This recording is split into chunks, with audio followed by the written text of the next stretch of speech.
నమస్తే.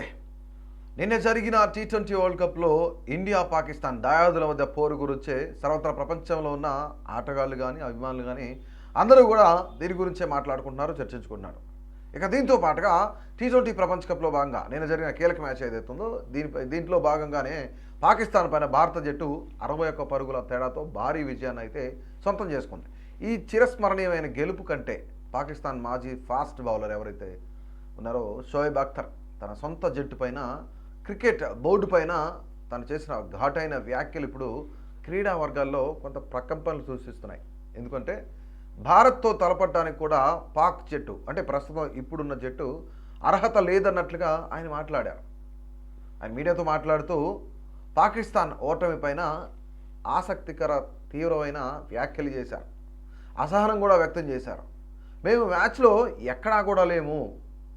ఒకప్పుడు భారత్తో మైదానంలో మేము పోరాడేవాళ్ళం, గెలవడానికి ఫైట్ చేసేవాళ్ళం, సమౌజ్జులుగా పోరాడాలని చెప్పేసి మేము ఎప్పుడు కూడా ఆలోచించేవాళ్ళం. వాళ్ళపైన గెలవాలి, పట్టు సాధించాలి, పై చేయి సాధించాలని చెప్పేసి మేము పోరాడేవాళ్ళం. కానీ ప్రస్తుత పరిస్థితి చూస్తే కనుక ఇప్పుడున్న వాళ్ళు అసలు వాళ్ళను ఓడించడం అన్నది కూడా కలలో కూడా ఊహించలేం అని చెప్పేసి ఆయన ఆవేదన వ్యక్తం చేశారు. అంటే ఏంటి అసలు పాకిస్తాన్ మాజీ ప్లేయర్ అంటే ప్రో ప్లేయర్ అని చెప్పుకోవచ్చు. పాకిస్తాన్ ఫాస్ట్ బౌలర్ అంటే షోయబ్ అఖ్తర్ అని చెప్పుకున్నారు. అలాంటి వ్యక్తి ఇప్పుడు ఇండియా టీంని ఓడించడం మా వాళ్ళకి కలలో కూడా సాధ్యం కాదు అని చెప్పేసి కొంత ఆసక్తికరమైన వ్యాఖ్యలు చేశారు. ఈ వ్యాఖ్యలతో మొత్తం క్రీడాలోకం అంతా కూడా ప్రకంపనలు సృష్టిస్తుంది. పాకిస్తాన్ క్రికెట్ బోర్డు ఏదైతుందో పీసీబీ చైర్మన్ మోసిన్ నఖ్వీ పైన కూడా ఆయన విరుచుకుపడ్డారు.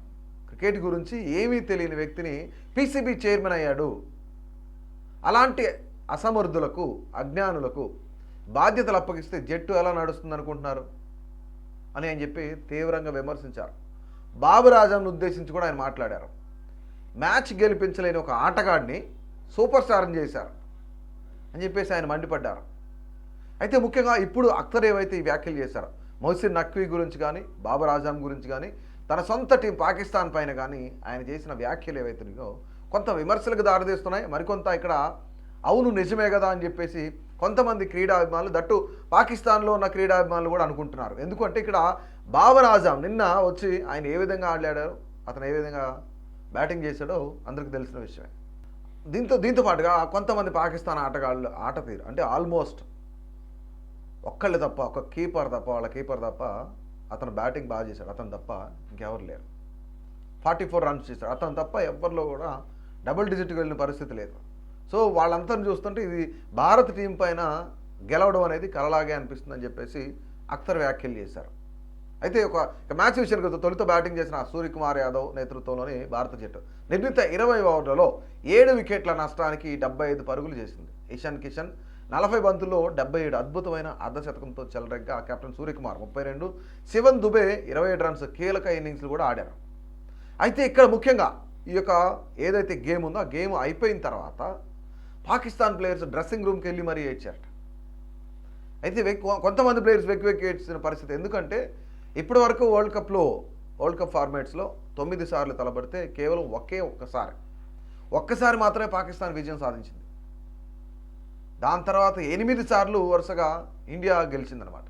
ఇండియా పైన గెలవడం వీళ్ళొల్ల కాదు అంటూ కూడా పాకిస్తాన్ అభిమానులు విమర్శలు చేస్తూ ఉన్నారు. అసలు గ్రౌండ్లో అభిమానులంతా కూడా ఏడుస్తూనే ఉన్నారు. పాకిస్తాన్ అభిమానులు ఎప్పుడు గెలుస్తారు, ఇంకా ఇండియా పైన ఆడటం మీ వల్ల అవ్వదు, వాళ్ళపైన గెలవడం మీ వల్ల అవ్వదు అన్నట్లుగా కూడా మాట్లాడుతున్నారు వాళ్ళు. ఒక్కొక్కరు బాబర్ ఆజంని కానీ లేదంటే కొంతమంది ప్లేయర్స్ని కానీ వీళ్ళ పని అయిపోయింది, వీళ్ళని తీసి పక్కన పెట్టాలి.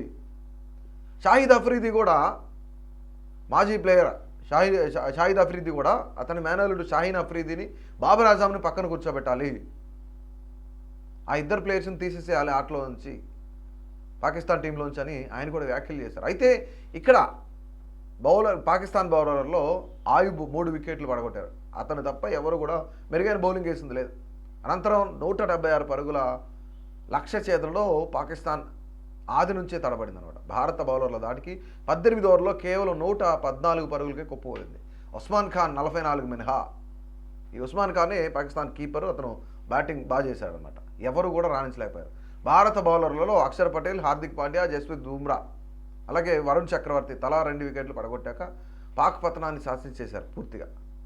ఈ విజయంతో టీ20 ప్రపంచ కప్లో పాక్పై భారత్ తన రికార్డును 8-1కి మెరుగుపరుచుకుంది. అలాగే ఇండియా ఈ యొక్క ఏదైతే ఈ మ్యాచ్ గెలిచిందో ఈ మ్యాచ్ గెలవడంతోనే సూపర్ 8కి దూసుకెళ్ళిపోయింది, ఇంకో మ్యాచ్ మిగిలి ఉండగానే. సో అసలు ఇక్కడ పాకిస్తాన్ టీం ఓడిపోవడంతోనే వాళ్ళపైన విమర్శలు వెల్లువెత్తాయి. పాకిస్తాన్ ప్లేయర్స్ అయితే ఏడుస్తూ ఉన్నారు, తల బాదుకొని ఏడుస్తూ ఉన్నారు. అంటే గ్రౌండ్లో రకరకాల ఎమోషన్స్ క్యారీ చేశారు పాకిస్తాన్ అభిమానులంతా కూడా. దీంతో పాటుగా ఓడిపోయిన తర్వాత పాకిస్తాన్ ప్లేయర్లు అందరూ డ్రెస్సింగ్ రూమ్కి వెళ్ళి ఏడ్చారనేది బయట జరుగుతున్న ప్రచారం. రైట్, అంటే ఓవరాల్గా ఒక పక్క నుంచి వాళ్ళ ప్లేయర్స్ కూడా, మాజీ ప్లేయర్స్ కూడా పాకిస్తాన్ టీం పైన విమర్శలు గుప్పిస్తూ ఉన్నారు. మరోపక్క అభిమానులు విమర్శల వెల్లువ అసలు మామూలుగా లేదనమాట. అభిమానులు కూడా ఇదే విధంగా మాట్లాడుతున్నారు. అసలు వీళ్ళ కాదు, వీళ్ళ గేమ్ ఆడడం రాదు, ఇలాంటి వాళ్ళందరినీ తీసి పక్కన కూర్చోబెట్టాలి. ఒక పక్కన మళ్ళీ పీసీబీ అధ్యక్షుడిగా మౌసిన్ నక్వీ ఉన్నాడా, అతని పైన కూడా విమర్శలు వ్యక్తం అవుతూ ఉన్నాయి. అసలు ఇంకెప్పుడు ఇండియా పైన పాకిస్తాన్ మ్యాచ్ గెలుస్తుంది అనేది కూడా వాళ్ళందరూ కూడా క్వశ్చన్ మార్క్ అనమాట. సో ఓవరాల్గా నిన్న ఏదైతే గేమ్ జరిగిందో ఆ గేమ్ చూసిన ప్రతి ఒక్కళ్ళు కూడా ఎవరి ఆట ఏ విధంగా ఉంది, ఏంటి పరిస్థితి అనేది మీ అభిప్రాయం తెలియజేయండి.